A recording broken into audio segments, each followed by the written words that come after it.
की बात है। टनकपुर नाम का बहुत बड़ा राज्य था। उसमें एक छोटा सा गांव था।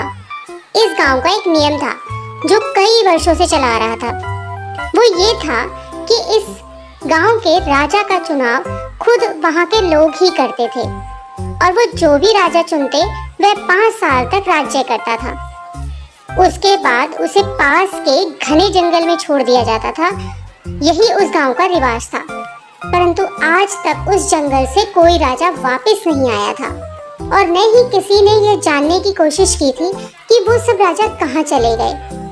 अब पुराने राजा के 5 साल पूरे हो चुके थे। लोगों को नए राजा की तलाश थी। उन्होंने पुराने राजा को जंगल में छोड़ दिया और नए राजा की तलाश में निकल पड़े। अब उन्हें समझदार और एक चतुर राजा की आवश्यकता थी। नए राजा के चुनाव का काम राज्य के मंत्री को सौंपा गया। राज्य के मंत्री ने किशोर नाम के एक व्यक्ति के बारे में बहुत सुना था। किशोर एक बहुत गरीब व्यक्ति था और वह पास के गांव में ही अपने परिवार के साथ रहता था। एक दिन मंत्री किशोर के पास गए और उसे सारी बात बताई। मंत्री ने कहा, क्या तुम इस राज्य के राजा बनना पसंद करोगे? क्या तुम्हें ये प्रस्ताव मंजूर है? किशोर थोड़ी देर के लिए चुप हो गया और कुछ सोचने के बाद बोला, मुझे 1 दिन का समय दीजिए आप, मैं फिर आपको बताता हूँ। इस पर मंत्री बोला, ठीक है, मैं कल फिर आऊँगा, आप मुझे अपना उत्तर बता दीजिएगा। मंत्री के जाने के बाद किशोर ने सारी बात अपनी पत्नी को बताई। तो पत्नी खुश होते हुए बोली कि एक तरफ तो वो तुम्हें राजा बनने का अवसर दे रहे हैं, फिर भी आपने 1 दिन का समय मांगा, इसमें इतना क्या सोचना है? हमारी सारी गरीबी दूर हो जाएगी, आप तुरंत हाँ बोल दीजिए।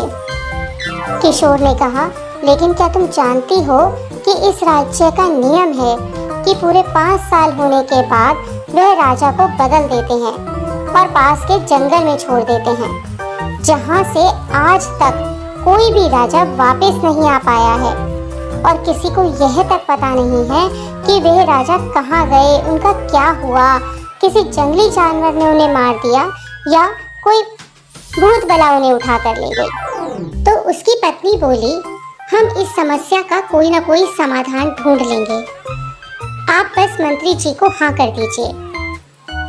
1 दिन पूरा होने के बाद किशोर मंत्री के पास गया और बोला, मुझे आपका प्रस्ताव मंजूर है, परंतु मेरी एक शर्त है कि मैं उस जगह को देखना चाहता हूँ जहाँ सभी राजाओं को आप छोड़ कर आते हो।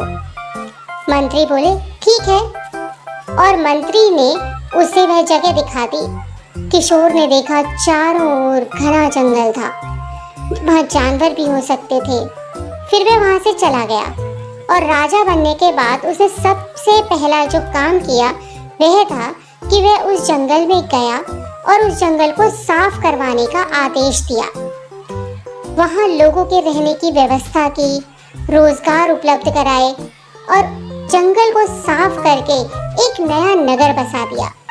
कुछ समय बाद किशोर को राजा बने हुए 5 साल पूरे हो गए। प्रथा के अनुसार उसे भी उसी जगह पर जहाँ पहले जंगल था और अब एक भरा पूरा नगर बस चुका था, छोड़ दिया गया।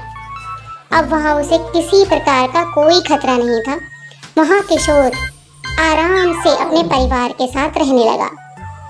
इस तरह से किशोर और उसकी पत्नी की सूझबूझ से उनकी जान बची और उन्होंने एक अच्छी और सुदृढ़ जिंदगी जी।